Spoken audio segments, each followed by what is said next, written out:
Hello mga ka-road trip, ito mag food trip muna tayo. Flex ko lang itong Princess Table Grillstone guys, no? Made sa ceramic.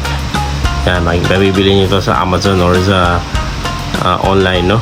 Yan. Hindi nyo kailangan ng lagyan ng oil yan or what na pampadulas yan kasi ceramic naman siya. Talaga hindi dumidikit yung karne o yung meat, no?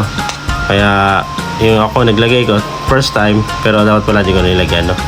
Para healthy talaga ang iyong barbecue dyan guys. Kaya napakabilis niyang uminit, no? Compare sa ibang grill na nabili namin, no? Kaya the best yan, lalo na pag ilalagay sa fish, mas maganda rin, no?